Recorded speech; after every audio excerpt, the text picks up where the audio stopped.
Europe 1. Est-ce qu'un coup de fil peut stopper une guerre qui paraît chaque jour de plus en plus évidente ?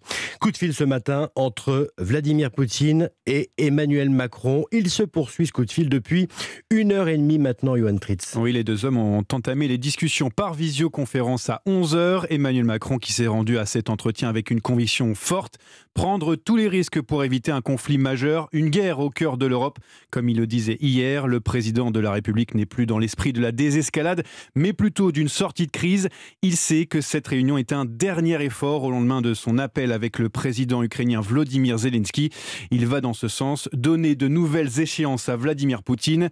Emmanuel Macron veut créer de nouvelles occasions, donner des termes de référence pour sauver la paix. Car depuis le début, les différentes promesses du président russe n'ont pas été tenues, notamment celle de retirer progressivement une partie des troupes massées à la frontière de l'Ukraine, qui devait d'ailleurs débuter aujourd'hui. Emmanuel Macron espère aussi avoir des garanties de sécurité, alors que 1500 violations de cessez-le-feu ont été recensées hier à la frontière ukrainienne.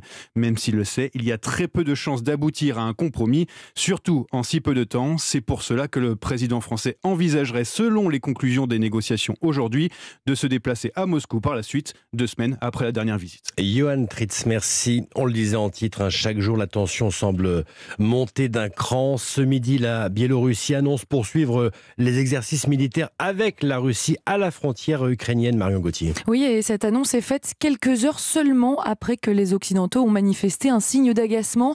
Nous ne pouvons pas éternellement offrir un rameau d'olivier à la Russie. Ce sont les mots ce matin du président du Conseil européen, Charles Michel, alors qu'un triste record vient d'être marqué.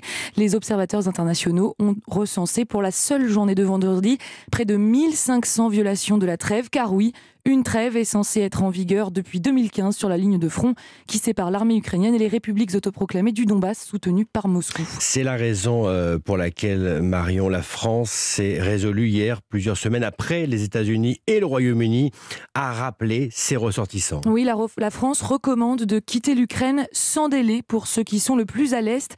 Et pourtant, tous les Français avec qui j'ai pu échanger aujourd'hui sont relativement sereins. Beaucoup se refusent à abandonner leur pays d'adoption. Dominique coule une retraite paisible depuis 5 ans à Kropyvnytski, au sud de Kiev. Il ne peut imaginer que ce conflit qui rythme la vie ukrainienne depuis 8 ans dégénère. Je ne me vois pas partir d'ici, non. Pour l'instant, je n'ai pas pensé à la peur, non. Tous les gens que je connais ici, moi, ils ont de la famille en Russie, où il y a une voisine qui est russe, l'autre qui a ses enfants qui sont dans l'armée russe, justement. Pour moi, ça paraît irréaliste, ce conflit. Je ne sais pas ce que le président russe veut, déclarait hier Volodymyr Zelensky. Pour le moment, la proposition du président ukrainien de rencontrer Vladimir Poutine est restée sans réponse. Marion Gauthier, merci beaucoup.